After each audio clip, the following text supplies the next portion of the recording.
Light rippled across the grand chamber of Virilon Prime like liquid glass, refracting through crystalline walls that sang softly with the vibration of 1,000 languages. The Galaxy Council was in session, 12 beings of 12 ancient civilizations, each seated upon their shimmering dais suspended in a circle of white fire. Beneath them, the curved floor of the chamber revealed the stars, real-time holographic projections of every inhabited system under their dominion, glowing faintly like embers of a dying hearth. High Chancellor Viral Tan's crystalline body refracted the starlight into shards of color as he rose. His voice resonated not through air but directly into the minds of those assembled, calm and cold as the void. Order convenes. The agenda, Species Soul 3, Designation, Humanity. The question, does the Council maintain protection status, or withdraw recognition under Accord Regulation 12? A low murmur of telepathic echoes rippled through the chamber. The Tarkuan delegate, a towering insectoid wrapped in layered chitin and ceremonial gold, clicked his mandibles sharply. Withdraw, he hissed. They are unpredictable. Their world breeds chaos. Twice they have interfered in restricted sectors, without sanction. Across the circle, the Elendari envoy shimmered as a field of living light, pulsing softly with disapproval. They are children of entropy, the voice said, each word bending gravity slightly. And yet, they endure. Should endurance not warrant observation, not erasure? Observation, replied Viral Tan, has led to contagion. Their technologies advance beyond their declared level. Their communications infiltrate council networks, unseen. Their species masks itself with deliberate deception. The Chancellor turned slowly, facets of his crystalline form flaring. They are dangerous precisely because they have learned to hide. Silence settled. Data streams flickered in the air, holographic projections of Earth. Its oceans, its orbital platforms, its networks veiled in coded distortion. To most council members, it looked like a primitive world still struggling to leave its cradle. Only those who studied the deeper analytics saw the inconsistencies, energy surges with no traceable source, signals that folded into themselves like recursive puzzles. The Virelian's colors darkened. Our surveillance AIs detect interference originating from Sol, 3 quantum layers. Interference we cannot decrypt. That alone justifies revocation. The Tarkuan leaned forward, antennae twitching. Then let us burn them before they breed rebellion. The humans believe themselves clever, but they are ants who dream of stars. At the edge of the circle, the Draxan delegate shifted his reptilian frame, scales glinting with heat.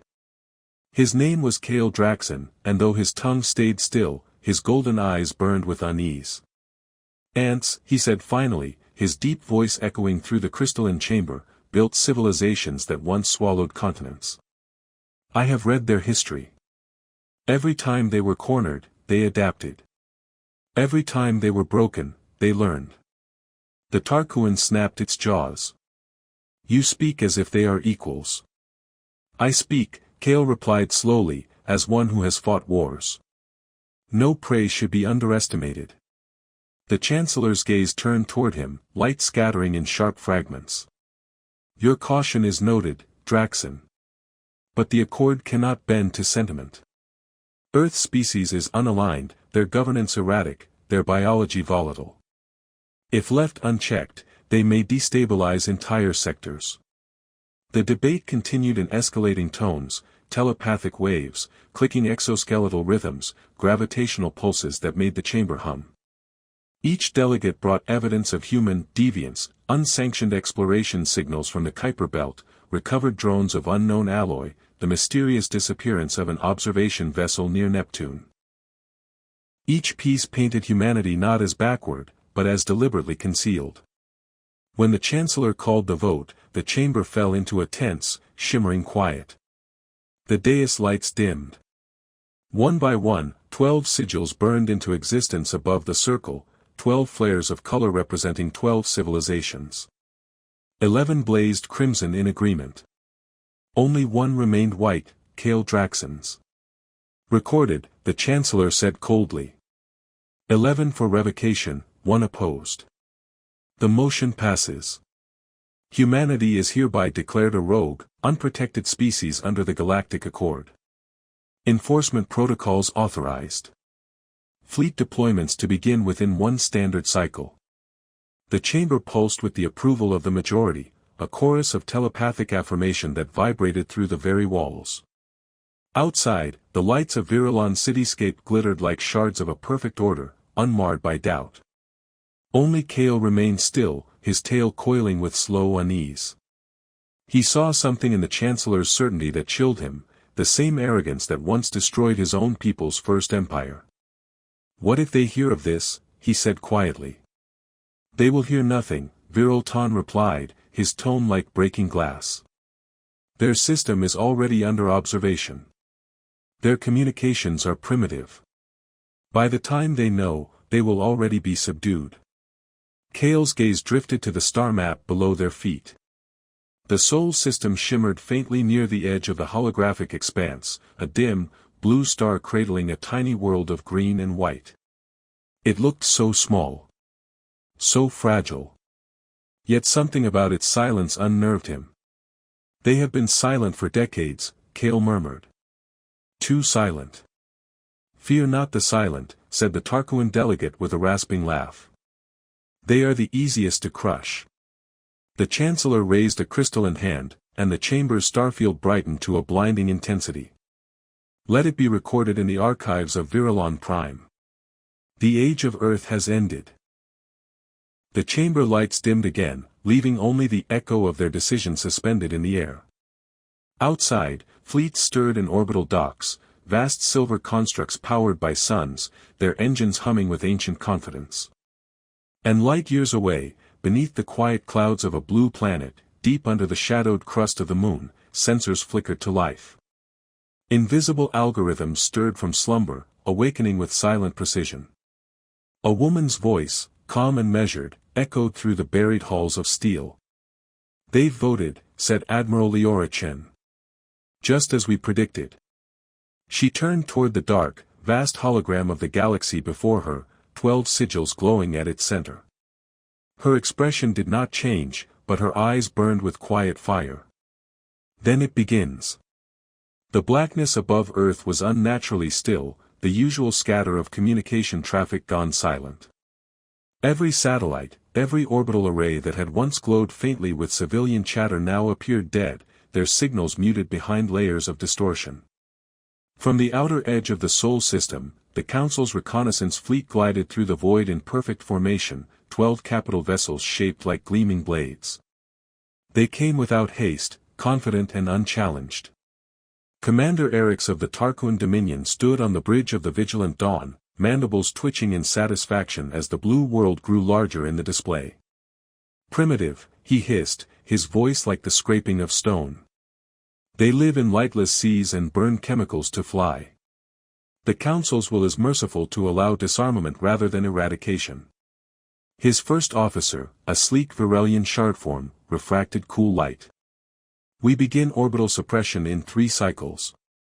The Chancellor demands compliance transmissions once the planet's networks are seized." "Compliance will not come," Erix said with a low chittering laugh. "They will beg."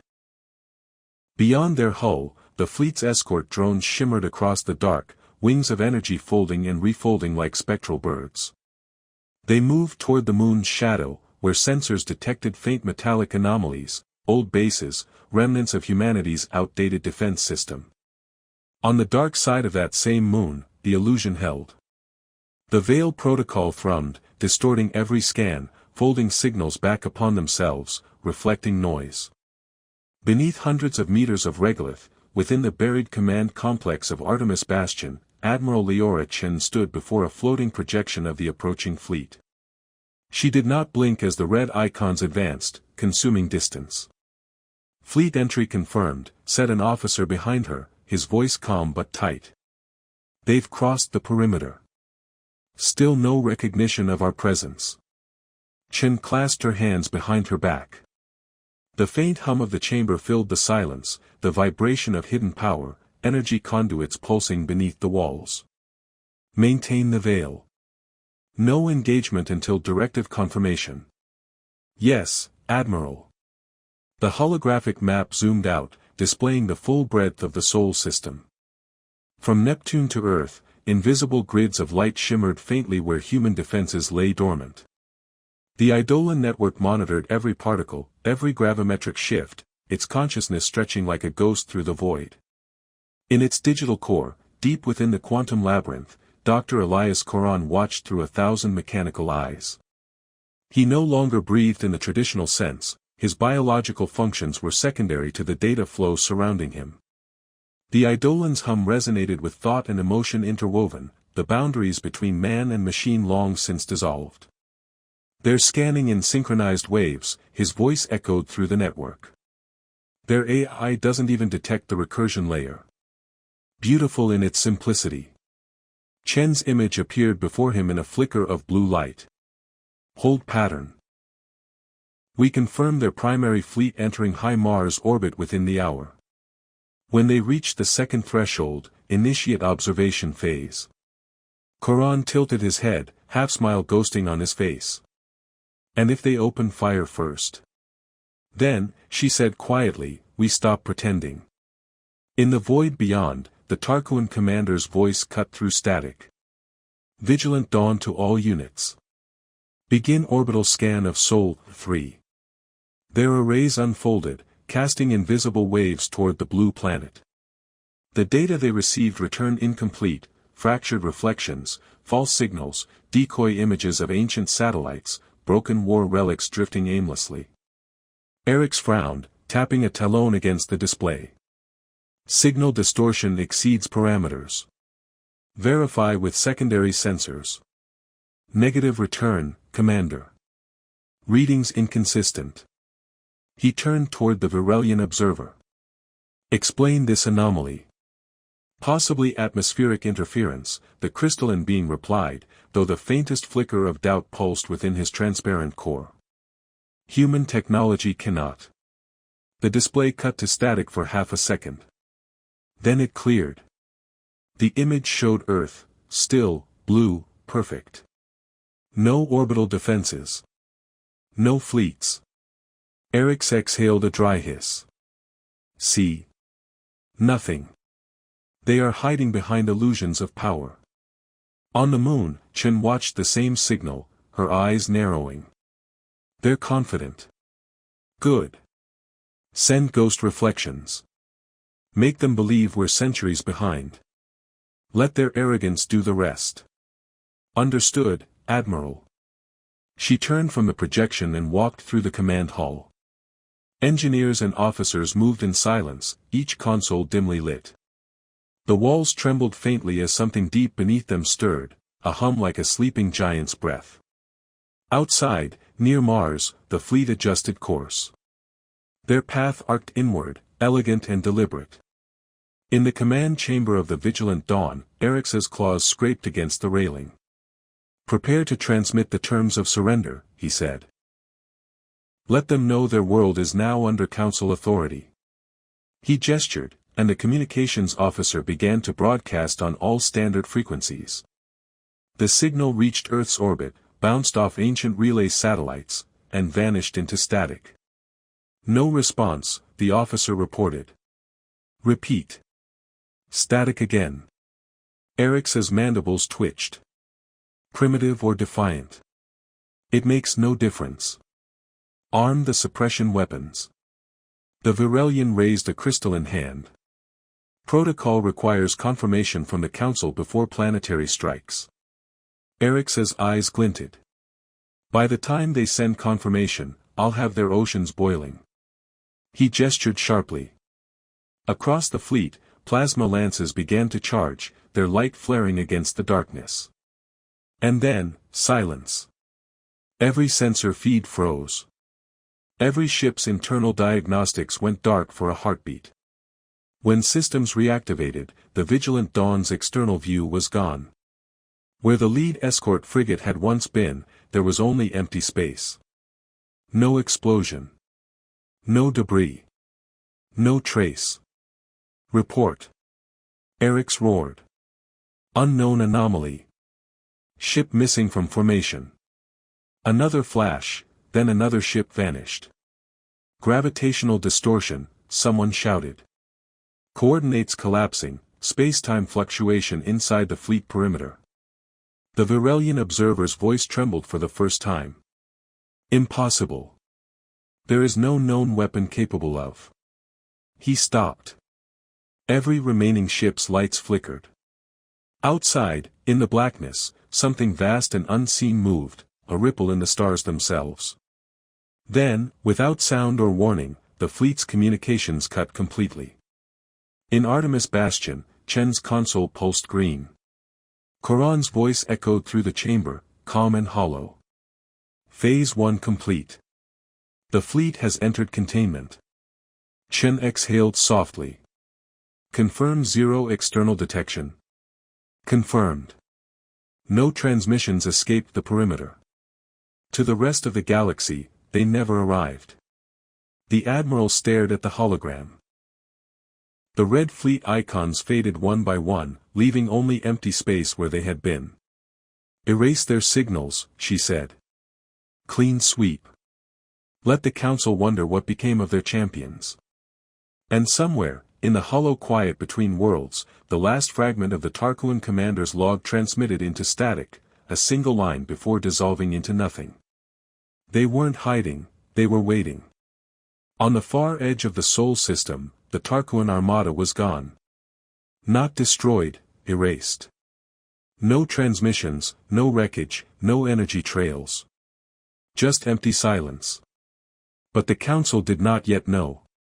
On Virelon Prime, beneath the luminous arches of the Grand Chamber, High Chancellor Viril Ton stood before the projection of the fleet's last recorded trajectory, his crystalline body refracting cold light. Contact was lost 6 cycles ago. No debris field detected. No gravitational anomalies reported by adjacent sectors. Explain. The Tarkuan representative shifted uneasily, mandibles clattering. Their systems may have failed. Primitive humans could not. Could not. The Chancellor's voice cut through the chamber like a fracture through glass. They could not what? Interfere? Defend? You underestimate even in the face of uncertainty. Around the chamber, the other delegates exchanged silent thoughts through the telepathic network that webbed between them. Whispers of doubt. Speculation. Some murmured sabotage. Others muttered rebellion. The Elendari envoy pulsed faintly, their energy field dim with unease. There are echoes in the quantum lattice near Sol 3. Spacetime signatures, twisted, recursive. If it were natural, it would have been mapped centuries ago.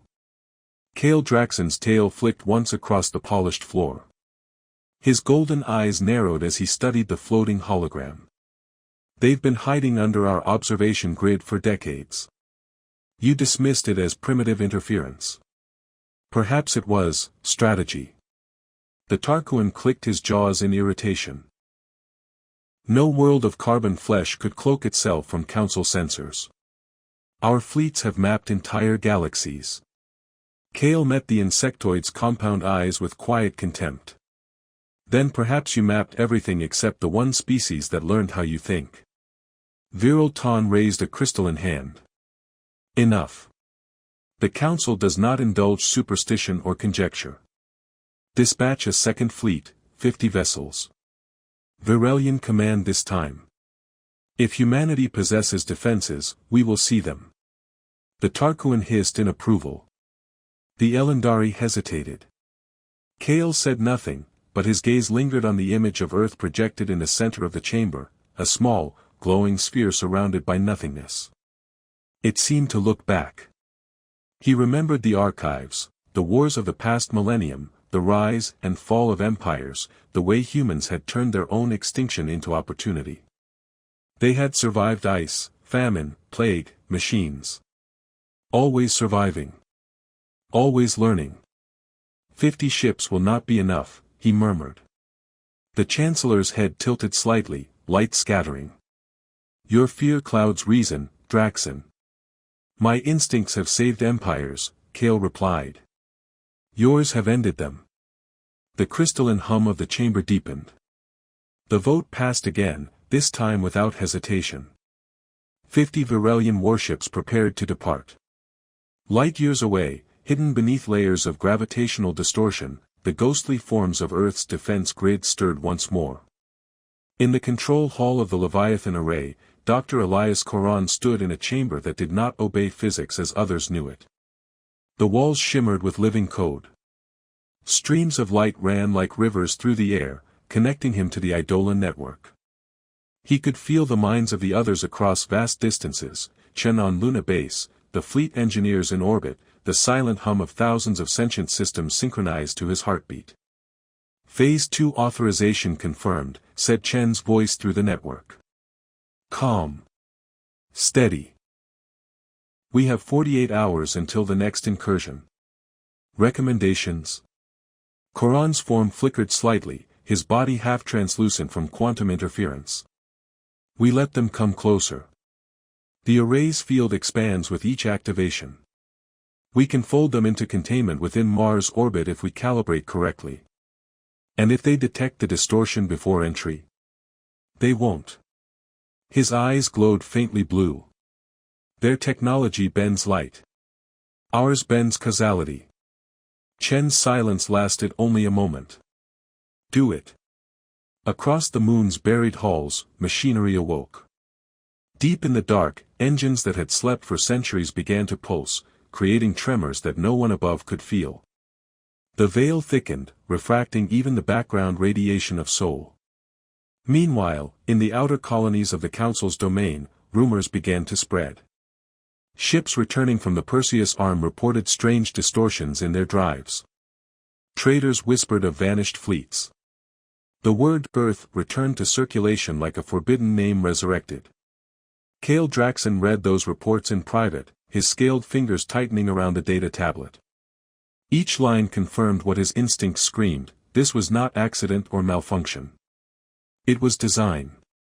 The humans were not defending, they were waiting for the right moment to strike. He sent a coded transmission, hidden within the Council's diplomatic channels, directed toward an untraceable relay somewhere near Sol. He didn't know if anyone would receive it. He only sent 3 words: we were wrong. In Artemis Bastion, Leora Chen stood before the holomap as the message arrived. It pulsed once, decrypted instantly by the Eidolon. She read it in silence, her expression unreadable. He knows, she said softly. Coran's projection materialized beside her. Then the Council will know soon, too. They'll come in force. That's the point, Chen said. We want them all in one place. She turned toward the panoramic window, where Earth's curve glowed beneath the stars. The faint shimmer of orbital defenses wove across the darkness like a hidden constellation. The age of hiding is ending. Coran nodded. You realize what this means, Admiral. Once we engage, there is no returning to obscurity. There never was. The network pulsed with silent acknowledgement. Across the solar system, dormant stations came to life: Titan's under-ice fortress, Neptune's dark relay, the hidden mines on Mercury. The entire system woke, its heartbeat sinking to a single rhythm. Humanities.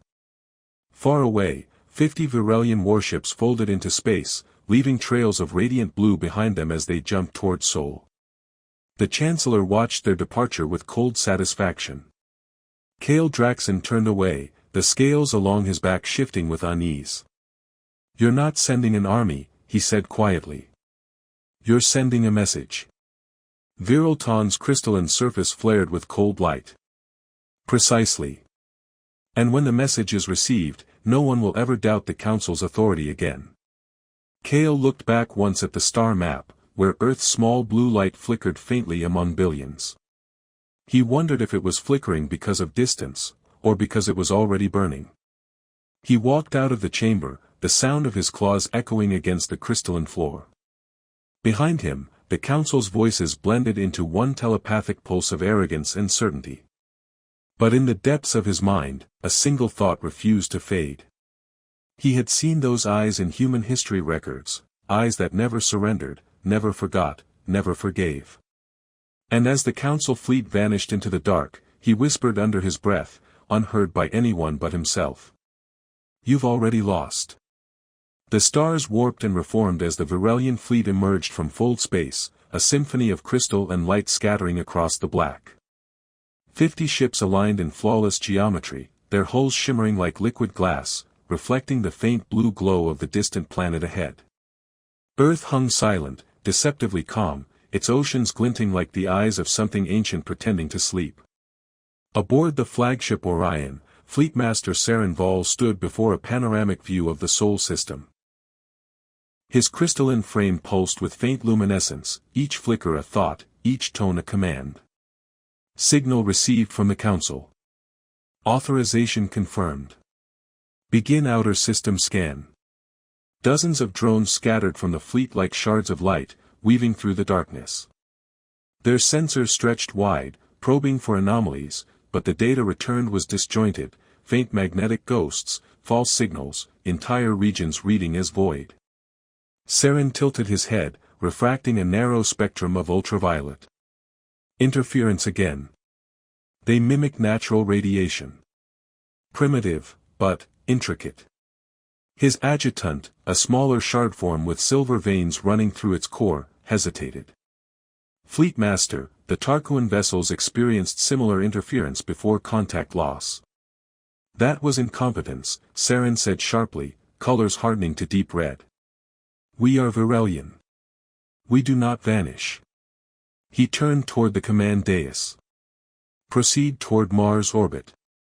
Deploy the observation lattice. I want the planet stripped of its secrets.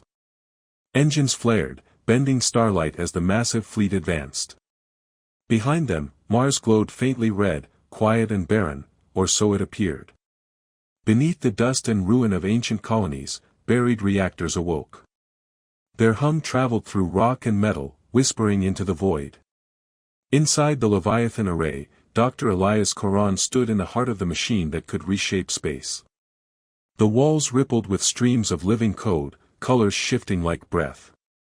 He felt the incoming signatures through the network before the sensors registered them.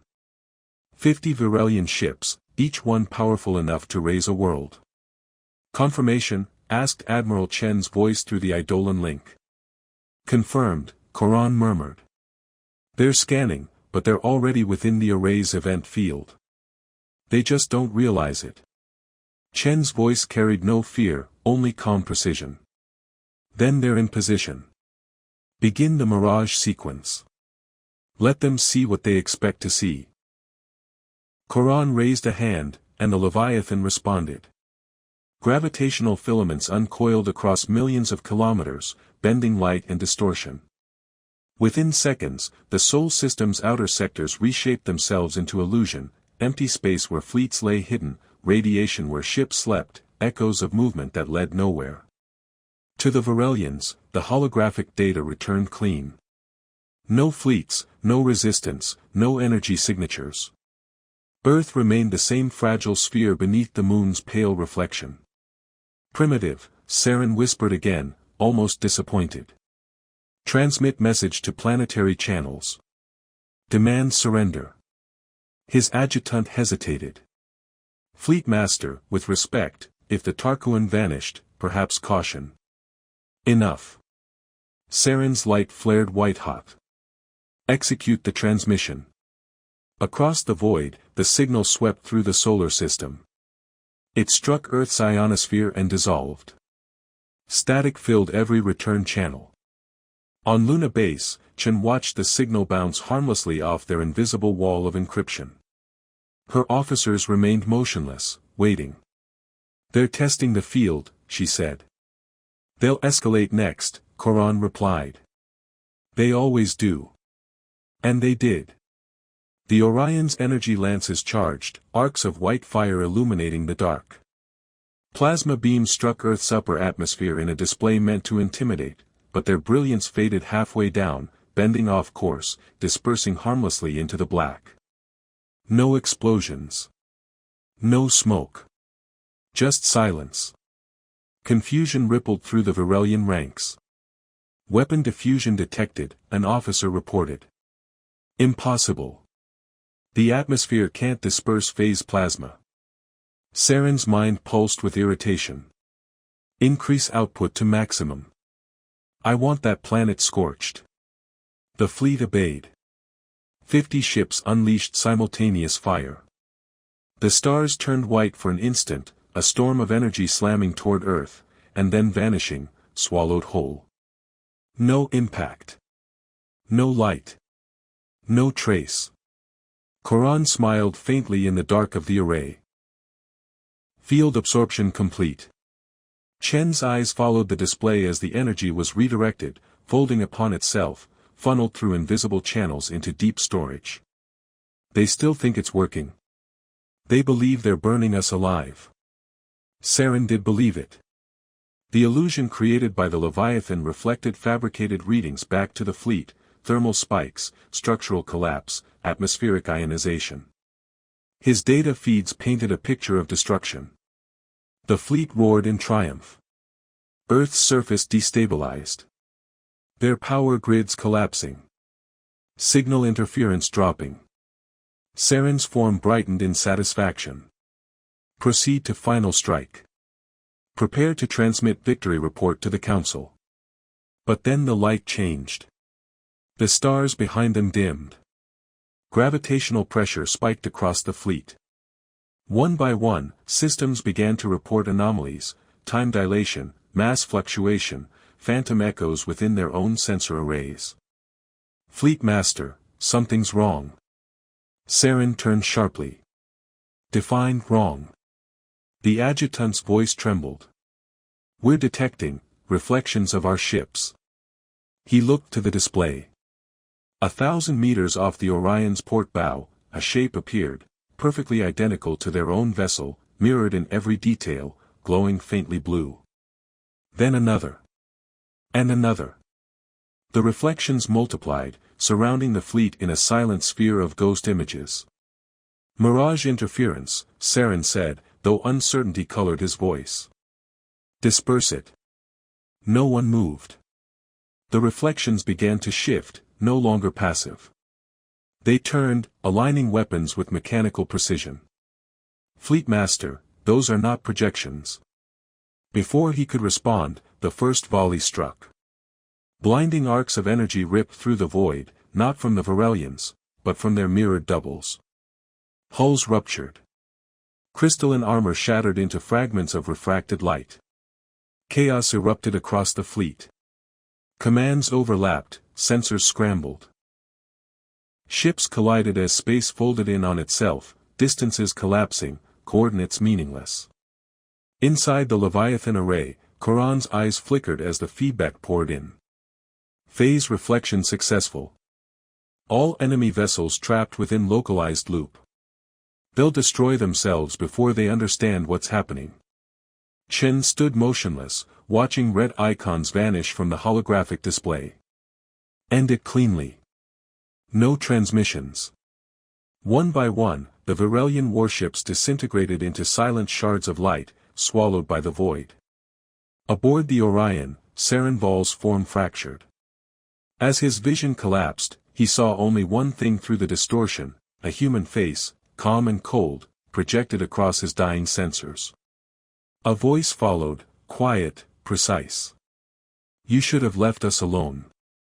The transmission ended. The Leviathan array powered down. The system returned to silence. And across the stars, in the Council's archives, the Second Fleet's signal froze at the same coordinates where the first had vanished. 50 new red marks of silence joined the map. 50 new questions that would soon demand an answer. The Great Hall of the Galaxy Council had never been so silent. Light filtered through columns of levitating crystal, refracting into 1,000 colors that bathed the delegates in fractured brilliance. Holographic feeds hovered over the central dais, each displaying the same impossible report: the total annihilation of the Varelian fleet, erased within Sol's gravity well. 50 ships, gone without transmission, debris, or trace. Archon Var of the Tarkoan pressed his claws together, his scales twitching with unease. This is the Second Fleet to vanish, he rasped. And both within human space. Are we certain this is not a sensor corruption? Chancellor Lyraith of the Varelians stood motionless, her translucent form dimmed to a dull amber. I have reviewed the raw data myself, she said. The Orion transmitted coordinates, trajectory, and final system report. Then. Discontinuity. A perfect severance. No decay signature, no energy trail. The council chamber stirred with whispers. The Ketheri delegates, amorphous beings of shifting mist, rippled in agitation. The insectoid Trask belched a low hum, their wings trembling. High Speaker Orlan, elder of the Xyther Dominion, raised a hand to restore order. His voice resonated through the chamber like rolling thunder. Enough speculation. The council must decide how to proceed. The human anomaly cannot remain unchecked. The term, human anomaly, was spoken the way one might refer to a contagion. A new hologram flickered to life at the hall's center, an image of Earth. Data streamed beside it, filled with contradictions. The planet registered as simultaneously unshielded and impenetrable. No active defense grids were visible, yet sensor sweeps returned distortion fields rivaling planetary-scale singularities. The readings defied every known principle of energy conservation. Counselor Elnor of the Vari, whose species prided itself on its logic, leaned forward. If the humans have acquired technology capable of field suppression or phase inversion, they could theoretically hide entire fleets. A murmur ran through the chamber. Lyraith's tone sharpened. From whom would they have learned such things? Their science was primitive. Their alliances non-existent. Their species nearly fractured a century ago. Var's eyes gleamed. Perhaps that was the illusion all along. Orlan's gaze turned cold. Then we have been deceived. Silence thickened. The council's web of arrogance began to fray, thread by thread. For millennia, the galaxy had seen humans as opportunistic scavengers, adaptive, yes, but incapable of standing among the elder powers. They were clever traders, dangerous in small conflicts, but insignificant beyond their single system. Until now. A tremor passed through the chamber's data lattice. A new transmission, encrypted and unsigned, pierced the council's security fields. Guards moved, but too late, the hologram expanded midair, forming a human face. Calm. Expressionless. Admiral Aisha Chen. Members of the Galaxy Council, she began. Her voice carried no hostility, only a chilling precision. 2 of your fleets have violated Terran sovereignty. Both were neutralized. This message is a courtesy, not a threat. The delegates froze. The air shimmered with quiet disbelief. Chen continued, her eyes steady. For centuries, Earth was deemed beneath your concern. You treated us as relics of a primitive era, as scavengers unworthy of your protection or trust. We accepted that judgment. We grew in silence. We learned in secret. And now, you've mistaken our patience for weakness. Her image leaned closer, the distortion around her subtly pulsing. We will not submit to the Council's decrees. We will not participate in your hierarchies. The Sol system is closed to all Council vessels, effective immediately. Any violation will be treated as an act of war. Orlan rose, his deep voice shaking the chamber. This is insolence. You dare threaten the Council. Chen's expression didn't change. I dare inform you of reality. The hologram flickered once more, and behind her appeared the faint outline of the Leviathan array, an enormous silhouette of shifting space, orbiting between Earth and the Moon like a phantom moon of its own. Its gravitational field distorted the feed, pulling light into subtle spirals. This message will repeat once, Chen said. Then the channel will close. The hologram dissolved. The silence that followed was heavier than any explosion. Var exhaled slowly. You all felt that, he said. That structure behind her, no known material could maintain such a field. Lyraith's form dimmed further. They built something we cannot quantify. Orlan slammed his staff against the dais, the impact echoing through the hall. Then they are a danger to the entire council order. We cannot allow a single world to possess such unchecked power. Elner's calm voice cut through the uproar. And if they are beyond our reach? 2 fleets are already gone. We must assume their capabilities are at least comparable to our own. Var's eyes narrowed. Comparable? Or superior? The debate ignited into chaos, voices clashing, alliances fracturing, the ancient unity of the council splintering before the watching stars. Some demanded immediate retaliation. Others urged diplomacy, fearing what further conflict might awaken. The Ketheri envoy suggested isolation, quarantining Earth as one would an unstable star. In the midst of the noise, Lyraith spoke softly, her crystalline body barely audible above the uproar. If they can erase fleets, then they can erase worlds. Her words rippled through the chamber like a wave. Slowly, Orlan raised his staff once more. Prepare a 3rd expeditionary force. But this time, we send not soldiers. We send observers, scientists, diplomats, machines. We must know what they have become. As the council's lights dimmed, distant in a void beyond their reach, the Leviathan array pulsed once, an unseen heartbeat in the dark. Within its invisible shell, Earth cities glowed faintly blue, resonating with quiet power. Chen stood in the command chamber, watching the data streams that reflected the council's panic spreading through the interstellar network. Koran approached beside her, silent for a long time before speaking. They'll come again. She nodded. Let them. Every time they return, they teach us how to win faster. Outside, the stars rippled as the array folded another layer of spacetime over the Sol system. And for the first time in galactic history, the heart of humanity no longer looked out at the stars with wonder, only with resolve. The void shimmered as the 3rd expeditionary force slipped into Sol's edge, emerging from fold space in perfect silence.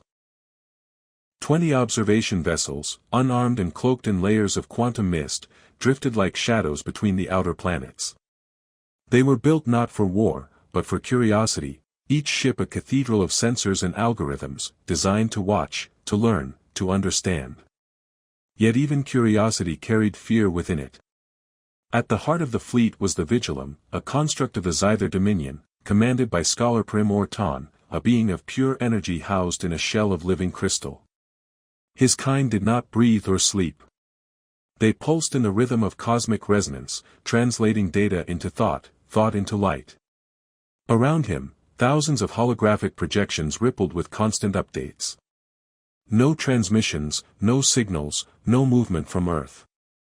It was as if the entire system had exhaled and frozen. Begin passive scan, Ortan commanded, his voice vibrating through the ship's core. Across the fleet, spectral sensors unfolded, reaching into gravity wells, decoding particle signatures, searching for anomalies. Within seconds, a strange rhythm began to emerge, gravitational oscillations, soft but deliberate, echoing from Earth's orbit. Something's alive out there, murmured one of the Vari observers. The data streams deepened. The Leviathan array pulsed faintly against the cosmic background, its outline shifting like a mirage. Every scan returned contradictions, distance undefined, mass unmeasurable, energy both present and absent. It's not emitting power, said a Ketheri analyst, her vaporous form shivering. It's absorbing it. Ortan studied the feed. They built a sink field.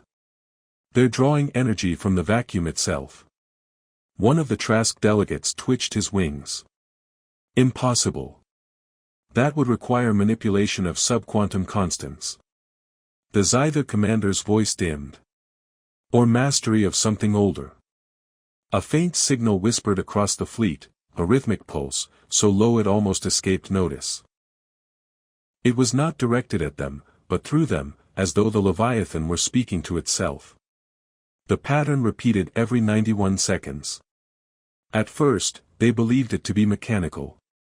Then the rhythm shifted, breaking into asymmetry. Ortan's light flickered. That's not a machine code. What is it, then? He hesitated.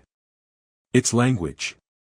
The Council's translation algorithms began their work, millions of processes unfolding in parallel. The message unraveled, fragment by fragment. When it finally appeared on the displays, even the most logical among them faltered. We see you. The words repeated once, then faded. Half the fleet cut power in panic, drifting into stillness. Others attempted to retreat into fold space, but the jump drives refused to engage. Space itself resisted. Fold drive malfunction, reported a Vari officer. Spacetime density fluctuating, local curvature, inverted. Orton's light pulsed in alarm. No. Not inverted. Anchored. He turned to the central array, every hue of his crystalline form blazing. They've tethered the system to their construct. We are inside their domain. And then the stars disappeared. Not dimmed, vanished. One by one, the constellations blinked out, until only a void remained beyond the windows. The fleet hung in blackness, their own reflections floating like ghosts. Communication collapsed. Sensor data spun into chaos. We've been cut off from the extragalactic grid, the Vari whispered. No coordinates. No time signature. For the first time, Orton felt something his kind had nearly forgotten, fear. They've rewritten local space. We are no longer in known geometry. Then came the light. A ripple surged through the darkness, revealing faint structures, metallic veins stretching between invisible anchors, linking planets and moons in an unseen lattice. Earth sat at its center, wrapped in a shell of energy so dense that even photons bent around it. Every ship's sensors ignited at once. Countless objects, tiny but coordinated, emerged from the shadows, human vessels, sleek and matte black, invisible until now. They didn't broadcast any signals, didn't posture or threaten. They merely surrounded the observation fleet, silent and patient. Orton reached into the communication field, transmitting a universal hail. This is the Galaxy Council Observation Force. We come in peace. We wish for dialogue. The response came not in sound, but in thought, broadcast directly into the minds of every being aboard. Dialogue begins with honesty. You came to measure, not to listen. The mental voice was calm, human, female. Chen. You were warned. We were ordered to. Orders are irrelevant. Intent defines outcome. The light shifted again, and suddenly they could see beyond their own ships, flashes of history, images imprinted upon the void. Humanity's wars, their resilience, their endless rebuilding. The birth of the Leviathan array, built in secret from the fragments of ancient alien relics buried deep beneath the moon. The face of Elias Koran, sleepless, surrounded by the ghosts of equations that should never have worked, and yet did. Every delegate felt it, the slow, furious evolution of a species denied, dismissed, cornered until they turned their fear into genius. Orton's form dimmed. You intend to destroy us. No. You will return. And you will remember what silence feels like. A pulse of energy expanded outward from Earth, enveloping the fleet. Their sensors flared white, and then, nothing. No pain, no heat. Just absence. When light returned, the ships floated once again at the edge of Sol's system, untouched. Their data logs were blank. Fold space navigation was restored.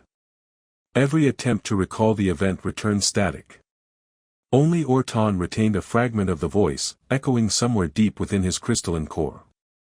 As the fleet prepared to retreat, he looked once more toward the small blue planet, calm and unthreatening, and whispered to no one, we thought they were the children of dust. But they've become something else. Then the fleet vanished into the folds of space, leaving behind the silence of a system that had learned to make the stars themselves kneel. The council chamber was darker now, its luminescent pillars dimmed to a pale glow. Delegates spoke in low voices, their tones edged with disbelief. The Third Expeditionary Force had returned. physically unharmed, yet mentally shattered. Their logs were blank, their memories fractured, their ships carrying no trace of what had occurred within Sol's system. Only fragments of corrupted transmissions had survived, a scattering of meaningless phrases that chilled every translation AI attempting to decode them. "We see you. You were warned." Scholar Prim Orton stood in the center of the hall, his crystalline form cracked along one edge. He no longer pulsed with the steady radiance of his kind. His light flickered unevenly, like a dying star. "You claim you were transported," Chancellor Lyraith said, her tone brittle. "And then, returned?" Orton's voice echoed softly. "Not transported. Rewritten. They bent space around us. Folded it like paper. We were, somewhere else, and nowhere. They showed us what they wanted us to see, what they wanted us to remember. Then they erased it." Orlon's vast form loomed above the dais, ancient and unmoving. "And yet you returned to us with no proof." Orton's light dimmed to a whisper. "Proof is irrelevant when your mind has been touched by something greater." The hall erupted in low, uneasy murmurs. The Vari delegates demanded a scientific explanation. The Ketheri murmured that this was illusion, manipulation. The Tarkuan growled for retribution. Lyraith stood still, her crystalline eyes narrowing as new data pulsed across her wrist node. "Counselors," she said sharply, cutting through the noise. "We've received a transmission from the Ort monitoring stations. A distortion field has been detected moving outward from Sol. Slow, steady, expanding beyond Pluto's orbit." "An invasion," someone hissed. Lyraith's colors shifted to deep violet. "No. Containment." The chamber fell into silence. Holograms filled the air, a slow ripple spreading from Earth's system, expanding through the void. Every known probe or relay that came in contact with it simply vanished from the grid. Not destroyed, not jammed. Erased. "They're isolating themselves," Orlon said grimly. "A planetary quarantine." Orton turned his fractured gaze upward. "No. It's not just that. They're severing us from them, completely. They want to vanish." Within hours, the phenomenon spread across the interstellar networks. Every known path leading toward Sol grew unstable. Folds collapsed without warning, navigation beacons failed, coordinates disintegrated. It was as if the entire system was sliding behind an invisible veil. And then, for the first time in recorded galactic history, the Sol system disappeared from the star maps. The Council was thrown into chaos. Emergency meetings stretched for cycles. Entire species demanded retaliation before the humans became an unknown threat. Others, terrified, called for total disengagement. In the midst of it all, Orton sat alone in a quiet chamber, his fractured crystal shell humming faintly. He had seen what they all refused to understand. The humans weren't posturing. They weren't preparing for conquest. They were removing themselves from the board. He replayed the echo that had burrowed into his core, a single voice, endlessly repeating beneath the noise, "You built an empire on fear. We built survival on silence." Meanwhile, far beyond the reach of the Council's sensors, the Leviathan array rotated in perfect stillness. The distortion veil had fully closed. Inside, the Sol system existed in its own cradle of folded dimensions, hidden between layers of compressed reality. Aisha Chen stood before the observation pane in the array's command ring, gazing at the dark void where stars once gleamed. There were no lights now, only the faint pulse of Earth below, its atmosphere shimmering under the lattice of energy shielding. Elias Koran entered, his expression unreadable, exhaustion carved into every motion. "The barrier is stable. No signal can escape or enter. To them, we no longer exist." Chen nodded slowly. "Then it's done." He hesitated. "You realize what that means? We've cut ourselves off from the galaxy. Every trade line, every relay, every outpost beyond the Kuiper network, gone. We're alone again. Her gaze didn't waver. We've always been alone. Now we've made it official. Koran walked closer, looking down at Earth's curve. They'll call it defiance. Arrogance. They can call it whatever they want, she said. The moment they voted against us, they chose this ending. Silence filled the chamber. The faint hum of the array was the only sound, a heartbeat echoing across folded space. After a long moment, Chen spoke again, quieter this time. Do you ever wonder if we went too far? Koran smiled faintly, the weariness in his eyes softening. They forced extinction upon us long before we forced silence upon them. I don't think this is vengeance. I think it's peace. She nodded, but her eyes stayed fixed on the black horizon. Below, humanity thrived. The cities of Earth glowed beneath the new sky, floating habitats above Venus, terraformed colonies across Mars, great arcs drifting through the space between planets. They were building again, not for expansion, but endurance. No one looked outward anymore. The stars had become a memory. Yet deep within the Leviathan's core, Koran's AI systems detected faint gravitational ripples. Beyond the veil, something enormous moved, probing the edge of the barrier, pressing against the invisible wall. He didn't tell Chen. Not yet. Instead, he watched as the sensor feed flickered once, showing a single pulse on the far side of the barrier, a council signal, faint, confused, seeking coordinates that no longer existed. The message reached the edge of the field, dissolved into static, and was gone. In the silence that followed, Koran whispered to himself, "They still think they can find us." Chen turned, her reflection shimmering against the glass. Let them try. The Leviathan array dimmed, its energy signatures dispersing until even its outline vanished. Outside, the universe continued its endless conversation of light and gravity. But where one small world once spun among the stars, there was now only darkness, a silence so complete it became a legend. And somewhere, beyond the reach of all known space, the humans waited, watching, and listening. The council's archives burned with light. Every monitor, every data crystal, every encrypted vault screamed the same impossible message: gravitational tremors detected across the Orion arm, origin unknown. The readings mimicked the Sol anomaly, but this time they weren't contained. Something was moving, something vast, precise, and deliberate. In the council's core chamber, panic wore the faces of every species. Orlan stood at the center, his voice sharp as lightning. It cannot be Earth. They sealed themselves away. We watched them vanish. Chancellor Lyraith's form pulsed violently. And yet the readings matched their frequency exactly. The same gravitational signature. The same field resonance. Something from inside that veil has breached it. The barrier was absolute, shouted the Vari delegate, his crystalline digits tapping against his console in frantic rhythm. You can't just leave folded space. It's impossible.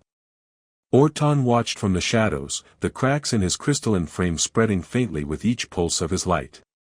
He had felt this before, the deep, unending hum beneath reality's surface. The sound of humanity waking. They didn't leave, he whispered. They're expanding.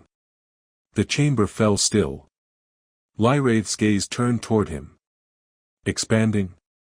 Into our space.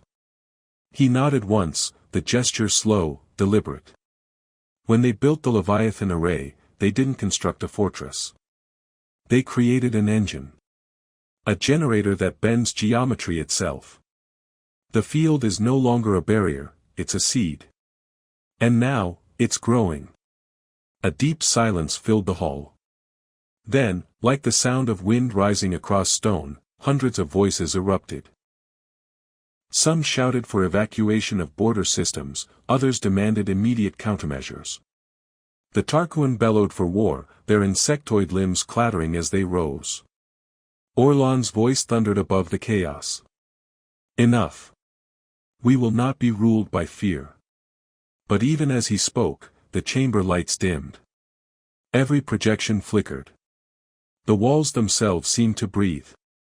The Council's central AI systems reported anomalies, foreign code infiltrating through their most secure data streams.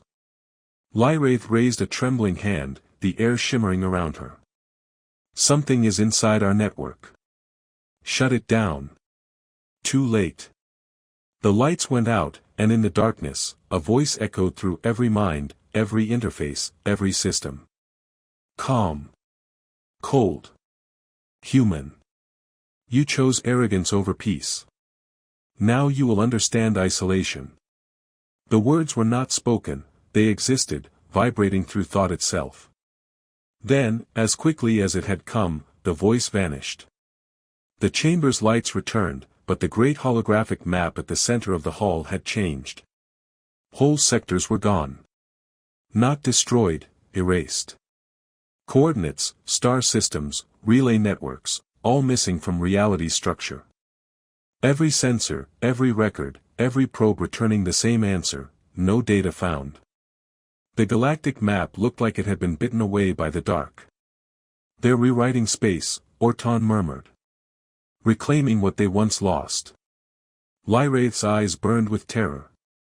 But to do that, they would need to access subdimensional layers across the entire spiral arm. Orlon gripped his staff, his voice breaking. They are not gods. They cannot reshape creation itself. But no one answered. Because deep down, even he knew what they all refused to say aloud. Humanity had learned to make reality bend. In the outer colonies, chaos spread faster than light. Ships vanished mid-fold. Communications collapsed. Worlds found their skies flickering with foreign constellations, as though the stars themselves had been rearranged. In the ruins of the Vari research station on KLYSS Prime, a single surviving observer recorded her final message before the static consumed her. It's not an attack, she whispered. It's a rewrite. They're changing where things are. The galaxy is moving. Back in the Leviathan array, Aisha Chen stood before the projection sphere, watching as the wave front expanded beyond the barrier. Her expression was calm, but her pulse raced beneath the surface. Elias Koran worked in silence beside her, his eyes flickering as new data filled the air. We've breached the first outer layer. The field's harmonics are stable. The fabric is responding. Responding? Chen asked quietly. He nodded.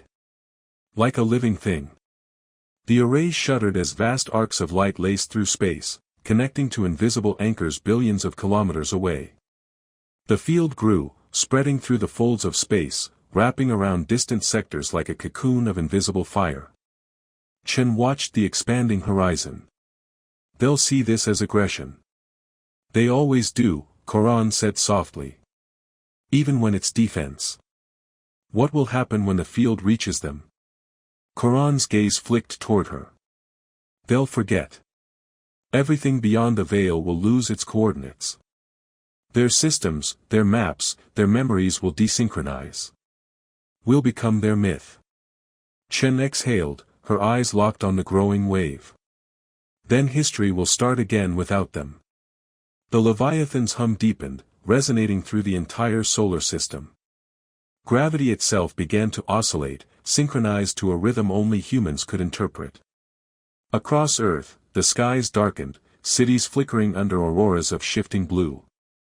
People gathered in silence, watching as stars disappeared one by one, each wink of light swallowed by the expanding field. Inside the array, Koran's hands trembled as he stabilized the final phase. We're at threshold. Chen closed her eyes. Begin it. The final pulse erupted without sound. The veil expanded into the galaxy, invisible to the naked eye but unmistakable in its effect. Worlds blinked out. Fleets lost navigation. Time itself warped at the edges of perception. And then, for a brief, perfect instant, all of existence seemed to pause. Every conscious being felt it, a stillness that pressed against the mind, ancient and absolute. Then light returned. But the galaxy was smaller. The Council's archives flickered, confused. Thousands of systems had simply ceased to exist. Their names, their coordinates, their memories, all erased from every database. Only one message remained in the central core, carved into the quantum substrate where no program could reach. Do not look for us. You already had your chance. Orlan stared at the words in silence, his entire form trembling. Around him, the council chamber was a ruin of silence and disbelief. Far beyond their reach, hidden within folded layers of geometry, Earth revolved around its sun in perfect calm. Humanity had vanished from the galaxy, but the galaxy would never forget the day it realized who truly ruled the dark. The galaxy had gone quiet. Not the ordinary stillness of peace, but a hollow, impossible absence, like the sound had been torn out of existence. Systems that had once glowed with the pulse of civilization were now cold, black voids in the void. No signal, no trace, no data. Only silence.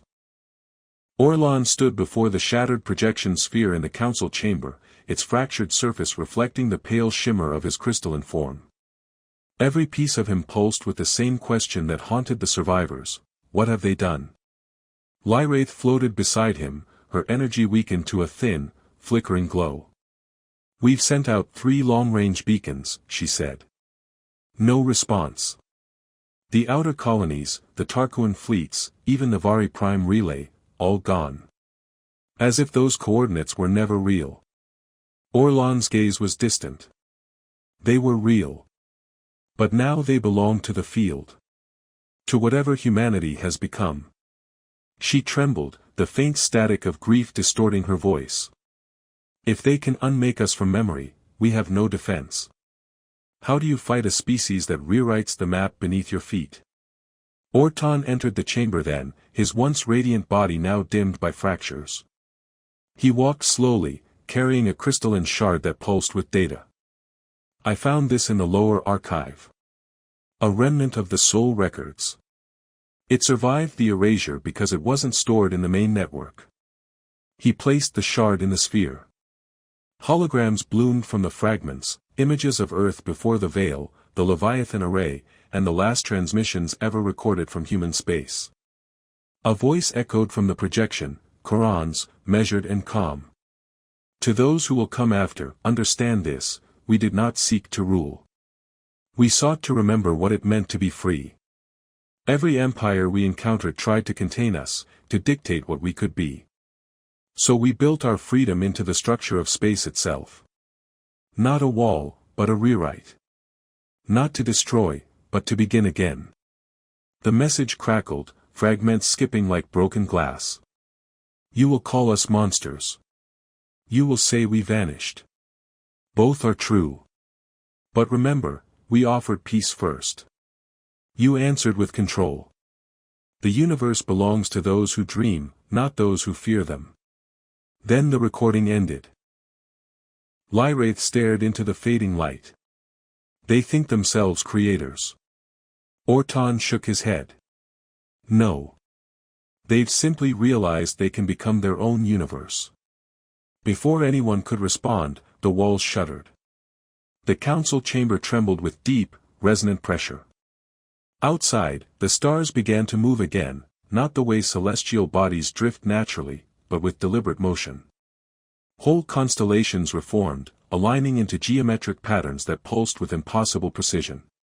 The surviving council delegates screamed orders into failing communication channels. But the void offered no reply. From the central spire, Orlan watched as the galaxy itself rippled. He could see it now, the faint, ghost-like shimmer that spread from the galactic core outward, a pulse like a heartbeat. They're not expanding anymore, he whispered. They're stabilizing it. What does that mean? Lyraith demanded. It means the rewrite is complete. The air split with a flash of impossible light. The council's orbital station flickered, and suddenly, a human figure stood among them, faint, translucent, like a projection from another reality. The delegates froze. The figure was tall, clad in a simple white suit, his expression calm and unreadable. Who are you? Orlan demanded. The figure tilted its head slightly. A liaison. A remnant of the human field. You may call me Quran, though I am no longer the man who spoke that name. Lyraith floated backward. You destroyed half the galaxy. Quran's eyes glimmered with cold light. No. We liberated it from corruption. What you call destruction is simply the removal of dependency. You built your civilization on fear of loss. We have erased loss itself. Orton stepped forward, defiant. You've condemned billions to oblivion. They were not erased, Quran said softly. They were rewritten into the fold, beyond causality, beyond decay. A new layer of existence, one your senses cannot perceive. They are not gone. They are free. Lyraith's voice cracked. And what of us? Those left behind? Quran regarded her for a long, silent moment. You remain because you still believe in hierarchy. Dominion. Power. Until you let go of that belief, you cannot cross. Orlon's voice rose, filled with anguish. You speak as gods, but you are only men. Men, Quran murmured, who learned to stop kneeling. He raised his hand, and the chamber filled with light. For an instant, every delegate saw flashes of something vast, cities built from folded light, oceans suspended in void, stars orbiting around ideas instead of gravity. Humanity's new domain, alive within the rewritten field. Then the vision vanished, leaving only the echo of silence. Quran lowered his hand. We have one final message for you. Do not follow. The path is closed. Your physics will not hold where we have gone. What remains of your galaxy will heal, in time. But remember, curiosity is the first step toward extinction. And with that, he was gone. The chamber dimmed, and the surviving council was left in stunned quiet. Orton looked toward the fading projection. He said we couldn't follow. But he's wrong. Lyraith turned sharply. What are you suggesting? We find a way through, he said. If they rewrote space, then there's a pattern, a structure. Somewhere in that rewrite is a key. And if humans could build it, others can break it. Orlon's crystalline form pulsed, half in fear, half in resolve. You would risk annihilation to chase them? Orton's voice hardened. No. To remind them that they were never alone in the dark. Outside, the last remnants of the galaxy flickered under a distorted sky. The stars were different now, distant and rearranged. But in that rearrangement, deep beneath the hum of the new geometry, something faint and rhythmic still pulsed, a heartbeat, echoing through the void, waiting to be answered. The sky over Virulon burned with quiet light. What had once been the heart of the Galaxy Council? Its shining spires, its orbiting towers, its endless fleets, now drifted in a calm sea of debris. The planet's rings shimmered with fragments of alloy and crystal, the remnants of 1,000 proud civilizations crushed under the weight of their arrogance.